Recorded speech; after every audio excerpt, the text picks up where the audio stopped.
at WNST.net. Appreciate everybody sticking with us. I presented about 180 different interviews here last week, all courtesy of all of our sponsors for our Night of Heroes. Appreciate a little bit of the downtime, went into the basement, as they say, coming out swinging here this week as the Orioles entertain the Boston Red Sox. Yankees in this weekend. Of course, the NBA Finals, the NHL Finals, all happening here this week, as well as some nostalgia. And I've been tinkering with our WNST live feed out on YouTube as well as on Facebook Live. So make sure you're checking that out on social media. Meanwhile, Luke, we got plenty of lights and cameras and action here, and there ain't a damn thing going on out in Owings Mills. And we didn't talk about it, and we were out there literally in the midst of all of it on Thursday when the Ravens had the press conference and the Roger Goodell memos were sent to the way of the Ravens, and everybody was calling for the death penalty for John Harbaugh for 5 minutes in pads. I don't know what to make of this other than the league needs to be draconian because of how much cheating has gone on. I don't have any problem with that. And then I also would say, John, what the hell are you doing? And I think that the media asked that. I know Jeff Zrebeck pushed him on it on Thursday, and I don't know if we got a real answer. I don't know. Maybe that'll be in Purple Rain 3 one day, but I don't know if we really know what happened, do we? Well, the story that the Ravens tell is they say the wording wasn't clear as far as whether you could have rookies and first-year players that are part of rookie camp in pads. So what are we going to ask for permission or beg for forgiveness, right? Well, and that's where this is where I mean you just said about John Harbaugh, what's he thinking there?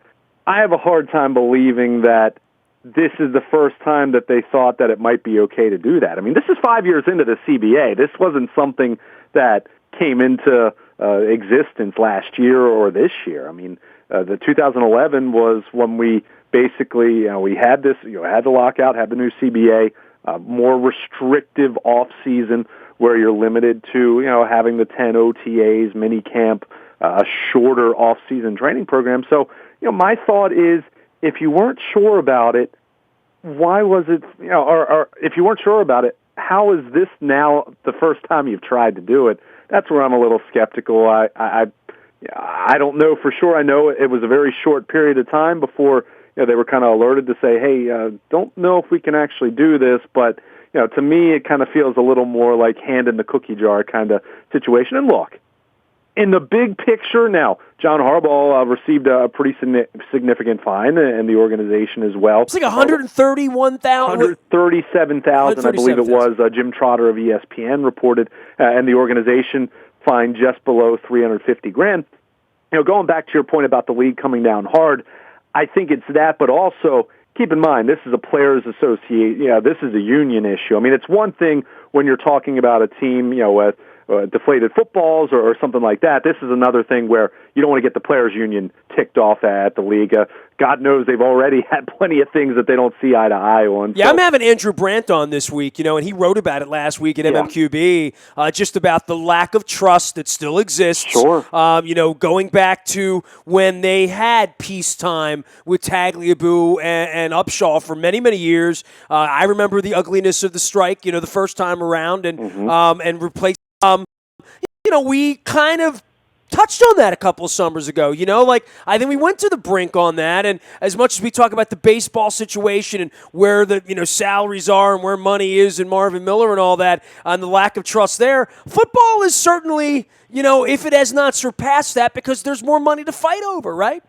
Well, there is, but at the same time, you still, you don't get the sense the players' union in football salary structure to begin with. But I guess my point to me, there's no excuse for the Ravens to get caught doing this. I mean, it was a different at least a different CBA this time around in 2010 when the whistle was blown and they lost some OTAs then.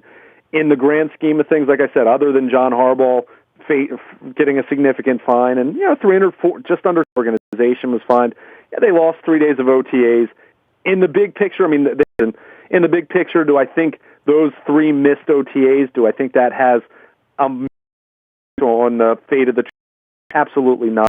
They're going to take this very seriously, especially because the Ravens have been in trouble before, and they did.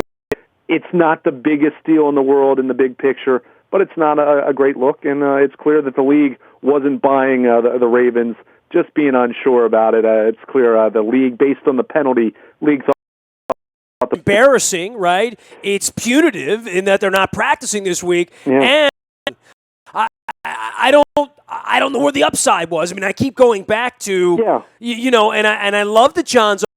They win, and I love that there's a tight ship and all of that stuff. But, he really has gained quite the reputation amongst the Players Association as being John Harbaugh would love to have players for an extra hour in pads behind the building and have nobody know about it. You know what I mean? And I don't understand it. I mean, I'm not calls and videotaping and stealing signals. I mean, I understand all that. I even understand pumping and crowd noise and, all the other. I don't really understand break the quarterback's leg and we'll give you more money over the top for me. I don't know where the upside on that is to incent guys that are making millions of dollars. But, in the scheme of things for what the cookie jar has been, the cookie jar's gotten a hell of a lot more expensive now, hadn't it? Yeah, and I'll go back to this much, and look, putting aside what actually happened, we do know, and Jimmy Smith talked about this, a few of the other veterans talked about this at the beginning of the off-season training program in mid-April. They see these John Harbaugh at this point, given the veterans that they have in that locker room, I think he's built of that, but I do know I'd rather maybe some of the players are, I'll get enough work in August. I don't know that the coaches would like to hear that, given their salaries and where they are, I have a hard time believing a lot about to make of it. I mean, you and I know Dennis is anyone in the media knows Dennis.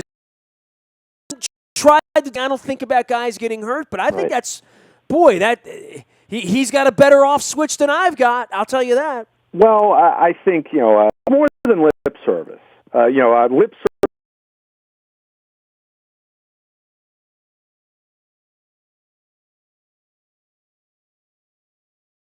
We're taking a look at Stanley. These are the guys that really are not benefiting from being on the field this week.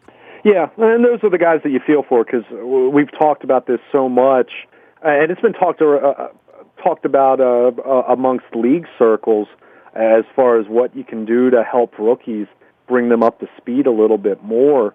And even not just rookies, but even those guys going into their second year that used to benefit from a lengthier off season, and now you don't get into on-field workouts until the Ravens is going to replace Darryl Smith, and I'm not saying Correa will be spelling Terrell, trying to Hirochi, for example, a really intriguing pass rusher out of Stony Brook. These are days where get reps, they can get noticed, right? Right, reps, and you can leave an impression, and you can put yourself on the radar coming into the summer with training camp when you really buckle it up for real. So, that's something that's unfortunate. There's no doubt about it, but all at training camp. So still plenty of opportunities, but those are the guys more than anything else as they come into the league, and they're still trying to figure out what exactly it means to be part of the Players Association and whatnot. But those are the guys that probably more than anyone, they're hurt the most by this.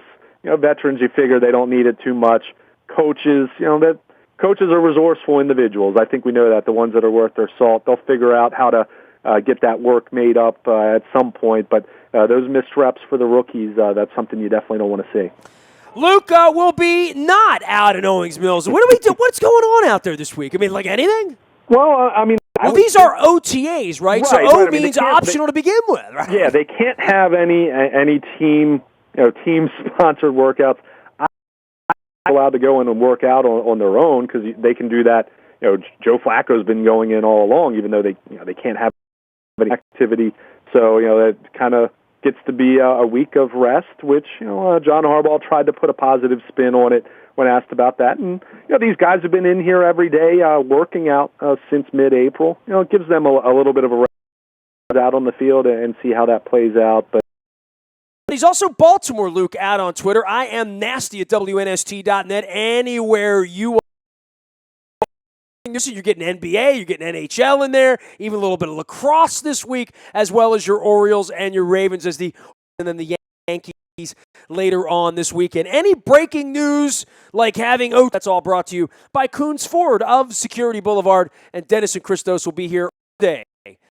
This is WNST.net AM 1570 and WNST Taos in Baltimore, and we never stop talking Baltimore sports.